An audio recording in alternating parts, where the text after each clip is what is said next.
a proposal from elite. Maybe elite might wish to articulate and elucidate further on this issue. But certainly, democratically, as the other speakers have spoken, I tend to sympathize and understand their concerns. The first president has equally, I think, elaborated, and this point I think is very clear what FIFA said.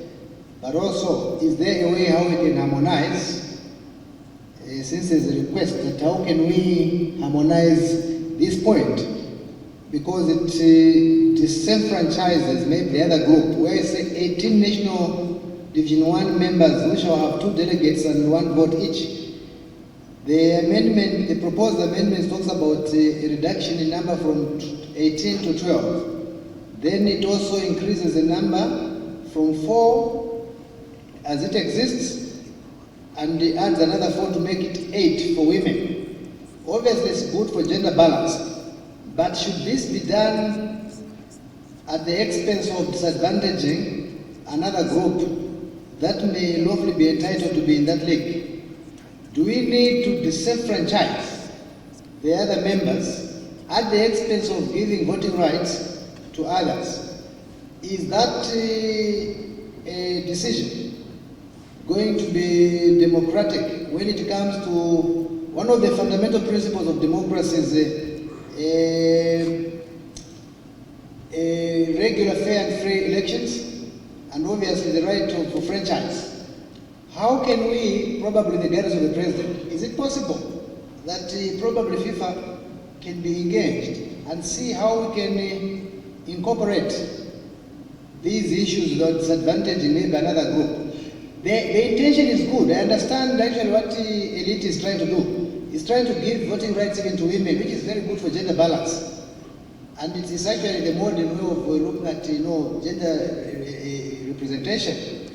How can we, maybe putting our heads together, implement this without injuring the rights or trampling on the rights of the concerns raised by the 2 comrades? How can we go about this really? Probably this might wish to shed more light, but I understand their concerns, and I think democratically they are in order maybe to raise that concern. So how do we really reconcile this? Thank you.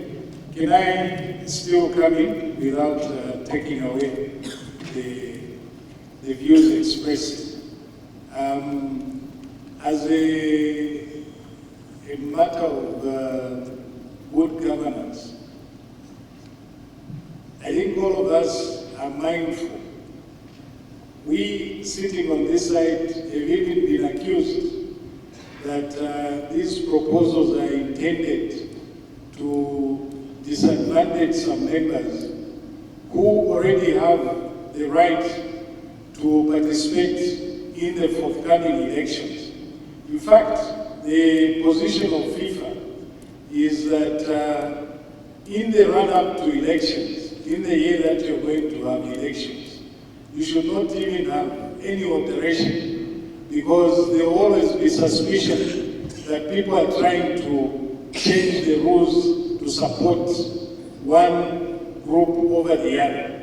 So from where we stand, and speaking on behalf of EXCO and being consistent, and by the way, I equally sit in the Governance, Audit and Compliance Committee of FIFA. We do have these cases all the time.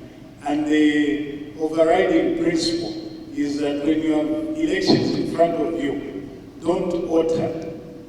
The ideas are good. We can look at them in the next set of or cycle of elections, because fundamentally we are trying to disadvantage some members and create an advantage over the others. But this was not our submission as EXCO. It's you, the members, to decide, but we are also giving guidance.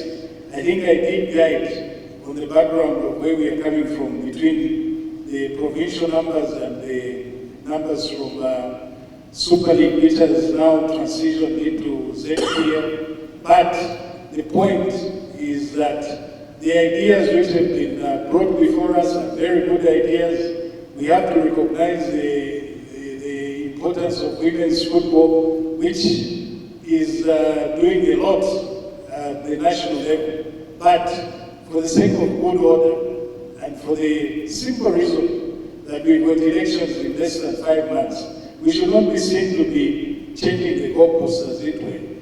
This, I think, is a general guide. So really, we can allow the member to articulate a point, but at the end of the day, it's everyone to decide fair play. Are we doing the right thing or not? And we move on. The earlier we do it, the better. I thank you.